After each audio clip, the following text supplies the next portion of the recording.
ناظرین کی خدمت میں سلام و آداب. آپ دیکھ رہے ہیں وائس آف لداخ. سال نو کے مناسبت پر تمام ناظرین کی خدمت میں مبارکباد پیش کرتے ہیں. آج سوموار ہے، جنوری کی 1 اور جمادی الثانی کی 18 تاریخ. تازہ ترین خبروں کے ساتھ میں سعید ہاشم رضوی حاضر خدمت ہوں. آپ دیکھ رہے ہیں آپ کا پسندیدہ news channel voice of Ladakh.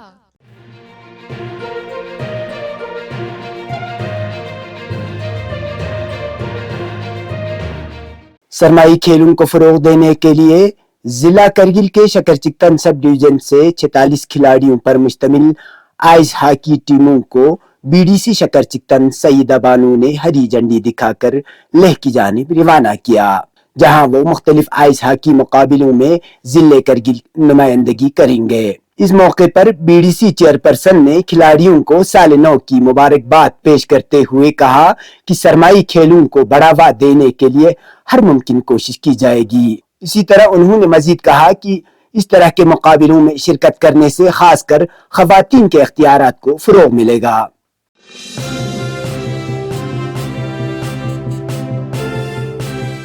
Leh میں کووڈ کے نئے معاملے سامنے آنے کے بعد A D G P Ladakh doctor S D Singh Jamwal نے اس کے تدارک کے لیے ایڈوائزری جاری کی ہے، جس کے مطابق ایس ایس پی لیہ اور ایس ایس پی کرگل کو روزانہ کی بنیادوں پر احتیاطی تدابیر پر عمل درآمد کو یقینی بنانے کی ہدایت دی. اس کے علاوہ لداخ پولیس یونٹ کے تمام سربراہان اپنے ماتحت افسران کو ہدایت دیں گے کہ وہ تمام احتیاطی اقدامات جیسے ماسک کا استعمال، سماجی فاصلہ اور سینیٹائزر کا استعمال کے ساتھ کووڈ سے بچاؤ کے رہنما خطوط پر عمل کریں گے.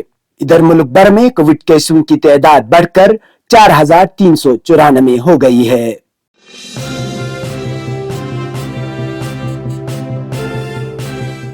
چیئرمین و chief executive councillor Kargil doctor Jafar Akhoon نے ایس ایس کے حال لیہ میں آنگن واڑی کارکنوں میں انڈکشن کوکرز کے علاوہ 40,000 بلبوں کی تقسیم میں شرکت کی، جس کا اہتمام پی ڈی ڈی اور انرجی ایفیشنسی سروسز لمیٹڈ نے کیا. اس تقریب میں توانائی کی کارکردگی کے پروگرام کے حصے کے طور پر لداخ بھر کے آنگن واڑی مراکز میں انڈکشن کوکر کی وسیع پیمانے پر تقسیم کی گئی. لداخ کے منفرد جغرافیائی حالات کو مد نظر رکھتے ہوئے چیئرمین موصوف نے کہا کہ روایتی توانائی کی کھپت کو کم کیا جا سکتا ہے.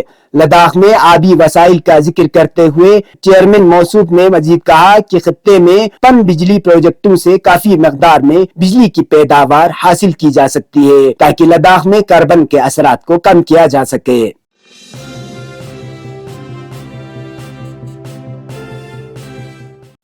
ڈپٹی کمشنر لیہ سنتوش سکھدیوے نے پروموشن، جس میں فنکشنل اور نان فنکشنل کے علاوہ ایس آر او 43 کے معاملات کے لیے تشکیل شدہ کمیٹی میٹنگ کی صدارت کی. اس دوران ممبران نے ڈپٹی کمشنر کو junior assistant, senior assistant, F M P H W وغیرہ سے متعلق ویجیلنس کے معاملات سے آگاہ کیا.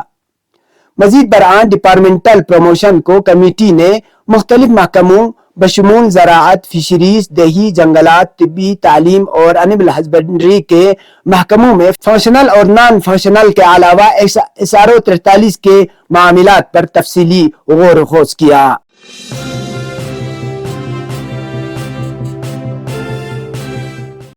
لداخ پولیس کی جانب سے موصولہ ٹریفک پلان کے مطابق آج 1 جنوری بروز سوموار کرگل سے سری نگر اور سری نگر سے کرگل مقررہ اوقات میں دو طرفہ ٹریفک کو چلنے کی اجازت دی گئی، جس میں تمام چھوٹے بڑے گاڑیاں شامل ہیں. اس طرح کرگل زنسکار سڑک پر بھی مقررہ اوقات میں تمام قسم کی گاڑیوں کو دونوں طرف سے چلنے کی اجازت دی گئی، جبکہ 2 جنوری کو موسم سازگار اور سڑک قابل آمد رفت رہنے کی صورت میں مقررہ اوقات کے اندر تمام قسم کی گاڑیوں کو دونوں طرف سے چلنے کی اجازت دی جائے گی.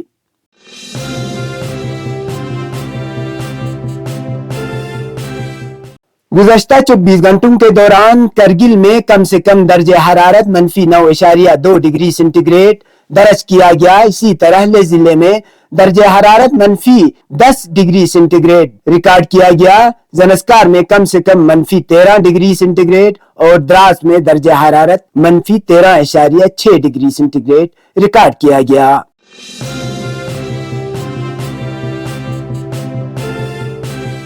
اب پیش خدمت ہے قومی اور بین الاقوامی خبریں۔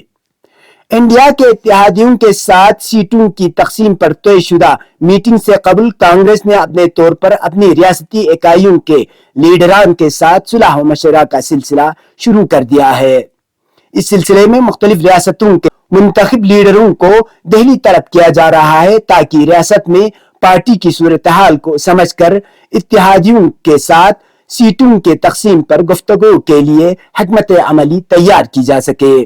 میڈیا کے ان دعووں کے برخلاف کہ مہاراشٹر میں شیو سینا، مغربی بنگال میں ترنمول، پنجاب میں عام آدمی پارٹی اور بہار میں جنتا دل متحدہ کے بڑھتے ہوئے عزائم انڈیا کے لیے مشکلیں پیدا کر سکتے ہیں، کانگریس اور دیگر اتحادی پارٹیاں اس بات کے لیے کوشاں ہیں کہ سیٹوں کی تقسیم کے معاملوں کو بحسن خوبی طے کر لیا جائے۔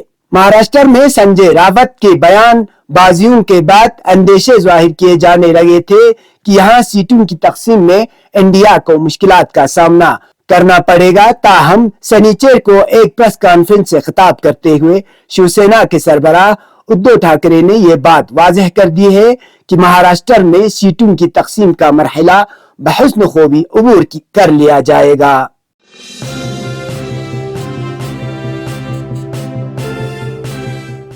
غزہ میں اسرائیل کی وحشیانہ بمباری میں گزشتہ 24 گھنٹوں میں 150 سے زائد فلسطینی شہید اور 284 زخمی ہو چکے ہیں۔ اسرائیل کی فوج نے اتوار کو بھی وسطی غزہ میں زمینی کارروائی جاری رکھی، جس کی وجہ سے بڑی تعداد میں شہریوں کو نقل مکانی کرنی پڑی۔ 7 اکتوبر کے بعد سے اسرائیلی حملوں میں شہید ہونے والے فلسطینیوں کی تعداد 21,822 ہو گئی ہے۔ فلسطینی وزارت صحت کے مطابق اسرائیلی حملوں میں زخمیوں کی مجموعی تعداد 65,000 سے تجاوز کر گئی ہے۔ سال نو میں بھی قابض افواج نے انہیں کوئی راحت نہیں دی، جبکہ وزیر اعظم نتن یاہو نے اعلان کیا ہے کہ یہ جنگ کئی مہینے جاری رہ سکتی ہے۔ اس کے ساتھ ہی 7 اکتوبر سے جاری بمباری اور زمینی حملوں میں شہید ہونے والے فلسطینیوں کی مصدقہ تعداد 22,000 کے قریب پہنچ گئی ہے۔ اس بیچ اتوار کو بھی تل ابیب نے وسطی غزہ کو پھر سے نشانہ بنایا، جبکہ مغربی کنارے میں بھی ظالمانہ کارروائی میں ہلاکتوں کی اطلاعات ہے۔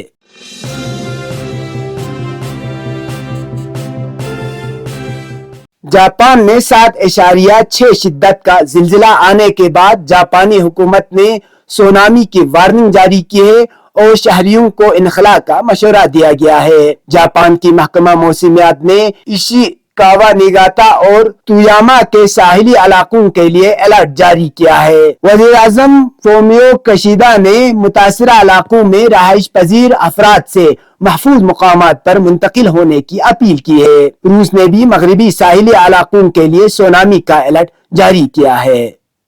اس دوران کانسائی الیکٹرک پاور کے ترجمان نے کہا کہ ان کے نیوکلر پاور پلانٹس میں فی الحال کسی بھی قسم کی کوئی بے ضابطگی نہیں ہے، لیکن کمپنی باریکی سے حالات کا جائزہ لے رہی ہے۔ قبل ازیں 11 مارچ 2011 کو مشرقی جاپان میں زلزلے اور سونامی کے سبب فوکوشیما میں نیوکلر حادثہ پیش آیا تھا، جبکہ کئی قصبے تباہ ہو گئے تھے۔ یہ تھے اب تک کی خبریں۔ مجھے اور میری ٹیم کو کل تک کے لیے دیجیے اجازت۔ خدا حافظ۔